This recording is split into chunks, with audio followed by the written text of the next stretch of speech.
بسم اللہ الرحمن الرحیم۔ شروع اللہ کے نام سے جو بڑا مہربان اور نہایت رحم فرمانے والا ہے۔ بلغ العلا بکمالہ کشف الدجی بجمالہ حسنت جمیع خصالہ صلو علیہ وآلہ۔ حضرت واصف علی واصف صاحب سے سوال ہوا، لوگ کہتے ہیں اگر روٹی کے ٹکڑے راستے میں گرے ہوں تو انہیں اٹھا کے ایک طرف رکھ دیں تو اس سے رزق میں اضافہ ہوتا ہے۔ جناب واصف علی واصف صاحب نے کیا خوبصورت جواب دیا۔ یہ ٹھیک بات ہے کہ اگر وہ ٹکڑے راستے میں گرے ہوئے ہوں تو انہیں ایک طرف رکھ دو، دیوار کے ساتھ کسی قبرستان میں پھینک دو، کسی اور جگہ پھینک دو۔ اس سے رزق میں یوں اضافہ ہوگا کہ اسے پرندہ کھا جائے گا یا چونٹی کھا لے گی۔ پرندہ اور چونٹی جب رزق کھا لیں گے تو وہ دعا کرتے ہیں کہ یا اللہ جس نے ہمیں کھلایا اس کے رزق میں اضافہ کر۔ بات سمجھ آئی آپ کو؟ اس لیے جب رزق میں کمی آ جائے تو دانا چونٹیوں کے بلوں میں لے جاؤ۔ خدا کا ملنا بڑا ہے آساں، مٹے خودی خود خدا ہے۔ حضرت واصف علی صاحب فرماتے ہیں تو آپ کی خودی کیسے مٹے؟ آپ تو خودی کے پرستار ہیں، اور بے خودی جب تک نہ آئے آپ کو اللہ کا شعور کہاں سے آئے گا؟ کیونکہ جب آپ اپنے مقام روح پر پہنچو گے تو پھر لم یلد ولم یولد سمجھ آ جائے گا کہ نہ روح کا کوئی باپ ہے اور نہ اس کی کوئی اولاد ہے۔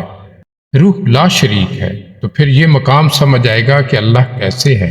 اس وقت تو اللہ کو سمجھنے والا آپ کا پرزہ ہی مفقود ہے، بیمار ہو گیا ہے۔ مطلب یہ کہ شکل آئینے میں دیکھنی ہے اور آئینہ دھندلا گیا ہے یا کچلا گیا ہے، اس لیے آپ کو وہ بات سمجھ نہیں آتی۔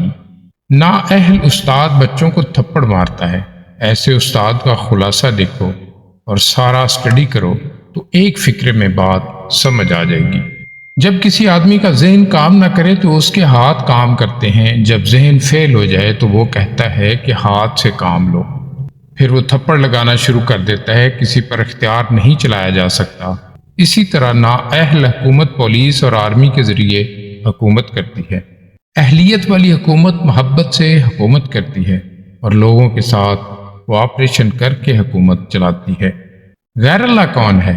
نماز میں حضور پاک صلی اللہ علیہ وآلہ وسلم کا نام آتا ہے اور کہتے یہ ہیں کہ نماز میں اگر غیر اللہ کا خیال آ جائے تو نماز فسق ہو جاتی ہے۔ مگر نماز میں کتنے ہی اور غیر اللہ کے نام آتے ہیں۔ نماز میں آپ کے ماں باپ کا نام آتا ہے، درود شریف میں حضور پاک صلی اللہ علیہ وآلہ وسلم کا نام آتا ہے، ان کی آل کا نام آتا ہے، حضرت ابراہیم علیہ السلام کا نام آتا ہے، آل ابراہیم کا نام آتا ہے۔ اعتراض کرنے والے ان سب کو غیر اللہ کہہ رہے ہیں، لیکن اسی کا نام نماز ہے، تو نماز تو بنتی ہی غیر اللہ سے ہے۔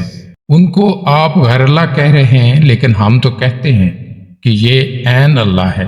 جب واقعات واضح ہوتے ہیں تو پھر بات سمجھ آتی ہے۔ سچ اور جھوٹ کی شناخت ہر انسان کو یکساں میسر نہیں ہوتی۔ ایسا ممکن ہے کہ دو انسان اپنی اپنی صداقت کے ذہن میں ایک دوسرے سے دست و گریباں ہوں۔ ایک انسان کا انداز فکر دوسرے انسان کے انداز فکر کے برابر نہیں ہوتا۔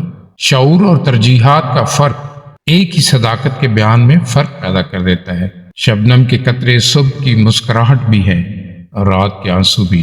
انداز نظر بدل جائے تو نظارہ بدل جاتا ہے۔ جو انسان ہماری نگاہ میں خار بن کر کھٹکتا ہے وہ بھی کسی کا منظور نظر ہے۔ عقیدتوں کا فرق بھی مقدر کے فرق کی طرح انسان کے ساتھ پیدا ہوتا ہے، اس میں کوئی الجھاؤ نہیں۔